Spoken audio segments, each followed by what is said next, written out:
Hello class 10 chapter 2 electric potential and capacitor. अब यहाँ पर न्यूमेरिकल हम लेकर के आए। क्वेश्चन अच्छे से समझिएगा, बोर्ड पेपर में ये क्वेश्चन बहुत आते हैं, ठीक है।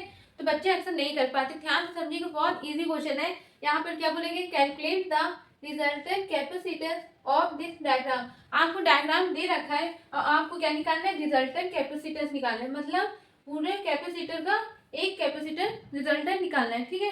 तो यहाँ पर आपको पता है इसमें सीरीज और पैरेलल में अक्सर बच्चे कंफ्यूज हो जाते हैं कि कौन सा सीरीज और कौन सा पैरेलल है। कोई दिक्कत नहीं, आप इतना ध्यान रखिएगा, अगर एक ही तार है, मतलब एक ही तार से एक ही सीरीज में, जैसे एक कैपेसिटर और एक ये कैपेसिटर है, ठीक है। अब देखिए करंट फ्लो हो रहा है, तो यहाँ पर एक तार से ही जा रहा है ना, ये दोनों अलग अलग तो हुए नहीं है, ठीक है, ये दोनों सीरीज है। अगर मान लीजिए सपोज ये और ये पूछा जाए, तो ये बताइए ये दोनों सीरीज है कि पैरेलल है। देखने में पैरेलल लग रहा है और है भी पैरेलल। कई कई पर क्वेश्चन में क्या होता है, डायग्राम दे दिया जाएगा और देखने में लगेगा पैरेलल, पर होते क्या है, सीरीज है। तो इसलिए ध्यान से समझिएगा, समझने का तरीका है, अगर ये करंट फ्लो हो रहा है तो यहाँ पर तार अलग हुए, तो मतलब ये तार एक इधर जा रहा है और एक अलग होकर ये इधर जा रहा है, तो ये दोनों क्या है, पैरेलल है। अब इसी में देखिए, अगर ये तार इस तरफ से गया और ये कैपेसिटर इसमें जुड़ा हुआ और एक और इसमें जुड़ा हुआ, तो ये दोनों क्या है, सीरीज है। तो मतलब आपको कहने का समझ में आ गया होगा, यहाँ पर C1 और C2 क्या है, सीरीज में, और ये क्या है, पैरेलल है। तो यहाँ पर क्या लिखेंगे, सॉल्यूशन करते हैं। कैसे सॉल्व करते हैं, यहाँ पर लिखेंगे therefore C1 and C2 both are in series.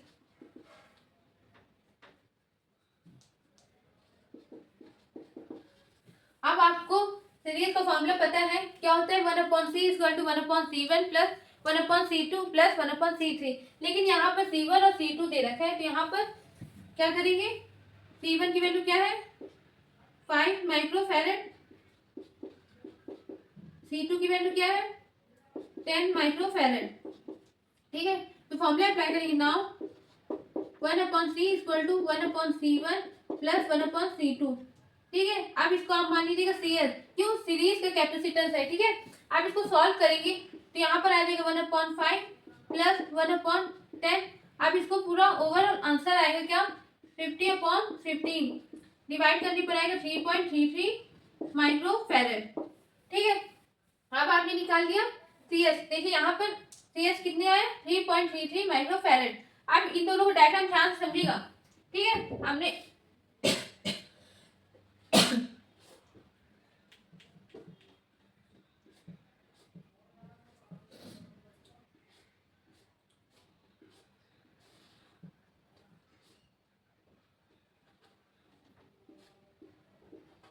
CS निकाला, कैसे, इन दोनों को हमने सीरीज निकाला, तो एक कैपेसिटर का क्या आया, कैपेसिटेंस यहाँ पर 3.33 माइक्रोफैरड, ठीक है।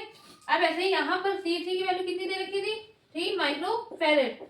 अब देखिए यहाँ पर ये अलग तार जा रहा है और एक ये अलग जा रहा है, तो मतलब ये दोनों क्या है, पैरेलल है। अगर आप लोग समझ लीजिए, एक ही डायग्राम में अगर आप लोग सॉल्व कर लेंगे, ऐसा आप मत करिएगा। देखिए इसको आपने निकाला सीरीज में, तो एक कैपेसिटर बना लीजिएगा, तो आपको दिख रहा है ये तार अलग जा रहा है और ये तार अलग, तो दोनों ये क्या है, पैरेलल में है।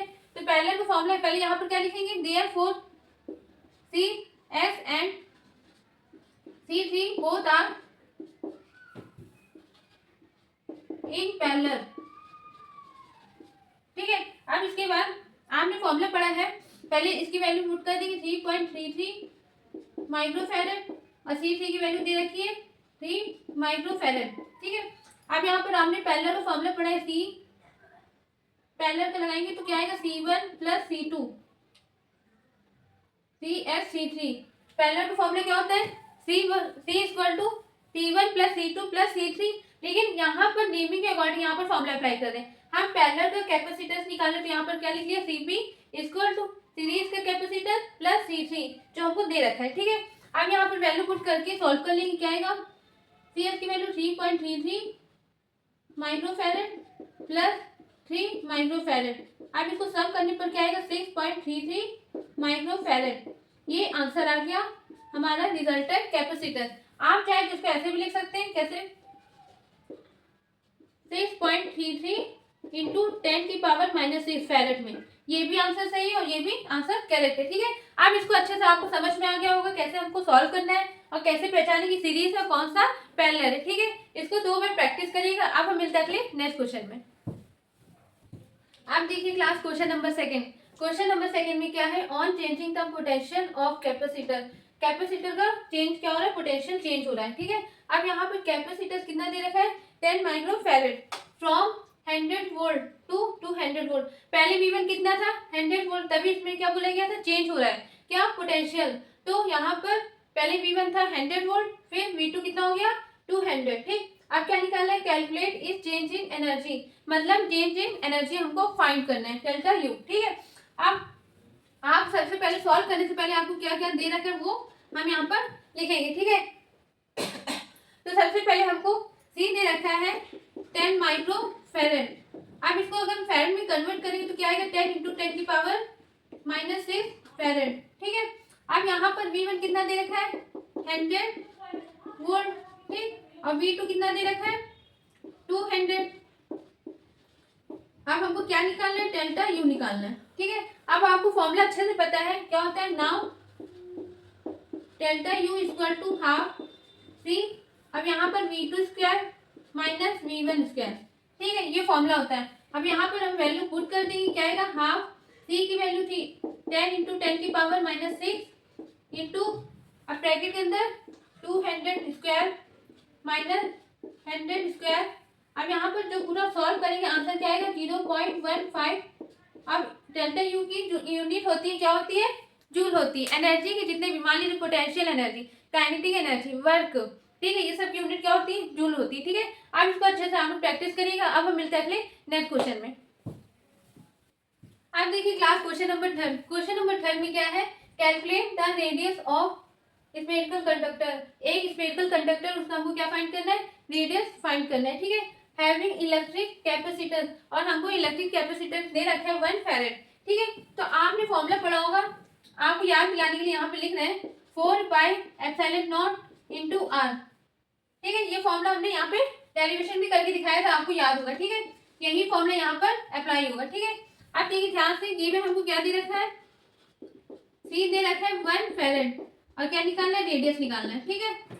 स्फेरिकल कंडक्टर का हमको रेडियस फाइंड करना है, तो कोई बात नहीं। Now formula capacitance of spherical conductor,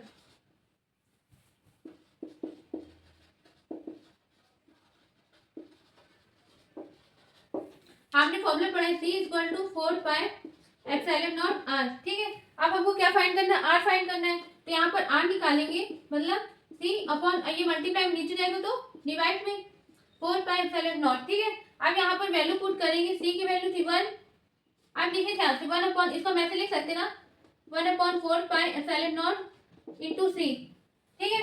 अब r इक्वल टू, इसकी वैल्यू आपको पता है अच्छे से, 1/4πε0 की वैल्यू होती है 9 इंटू 10 की पावर 9, ठीक है। तो यहाँ पर पुट कर देंगे 9 इंटू 10 की पावर 9, कैपेसिटेंस की दे रखी 1, ठीक है। अब यहाँ से r निकल आया 9 इंटू 10 की पावर 9 मीटर, रेडियस की यूनिट क्या होती है, मीटर होती है, ठीक है।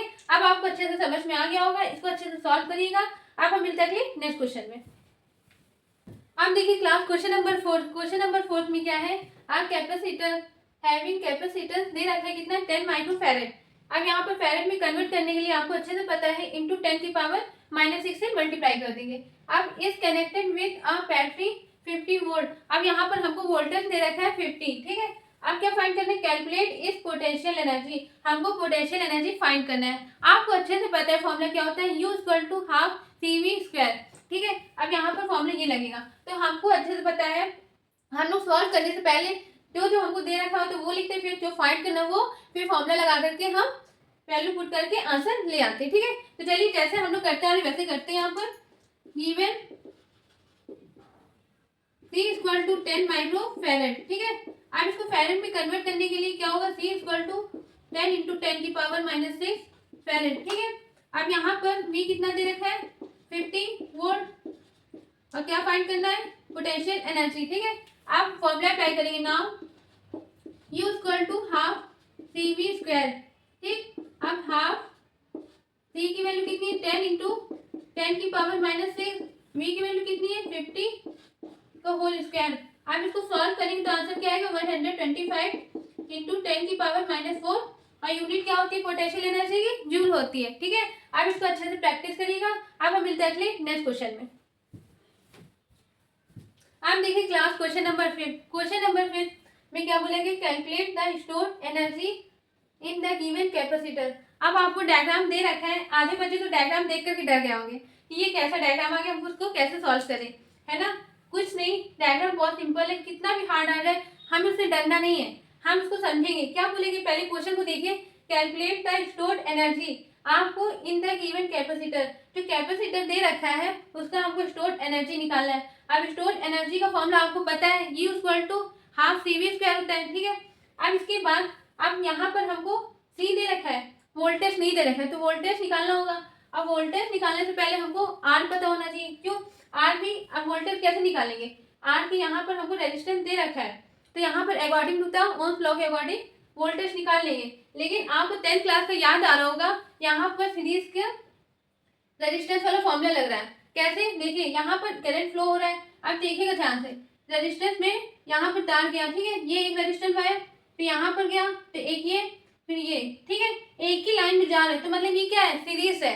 चाहे रेजिस्टेंस हो चाहे कैपेसिटर हो, तार से हम फाइंड करेंगे वो सीरीज है कि पैरेलल है। ठीक है, अब आपको समझ में आ गया ये तीनों क्या है, सीरीज है। ठीक है, तो चलिए हम सॉल्व करते हैं। हमको कुछ नहीं देखना कि कितना बड़ा डायग्राम है, हमारे पास इतना बड़ा डायग्राम है, हमें इससे कोई मतलब नहीं। ठीक है, तो चलिए सॉल्व करते हैं। सबसे पहले हम सॉल्व करेंगे, तो अकॉर्डिंग टू द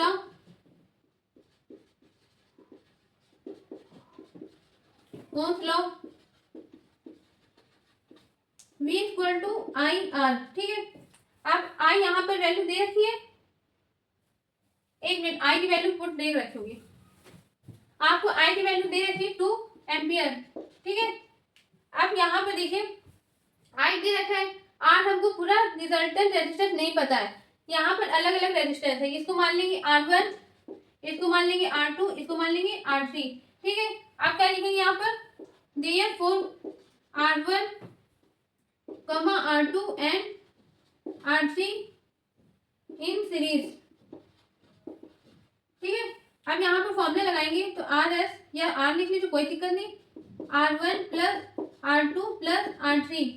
ठीक है, अब यहाँ पर R की वैल्यू निकालेंगे, R1 कितना है 2 प्लस R2 3 प्लस 5, और यहाँ पर क्या आ गया, रेजिस्टेंस हमारा 10 ओम। ठीक है, अब यहाँ पर वोल्टेज निकालेंगे, तो वोल्टेज निकालने के लिए वैल्यू पुट करेंगे फ्रॉम इक्वेशन फर्स्ट, तो V इक्वल टू I कितना दे रखा है 2, अब यहाँ पर 10, तो क्या आ गया 20 वोल्ट। ठीक है, अब इसके बाद आपको क्या निकालना था, कैपेसिटर का स्टोर एनर्जी निकालना था।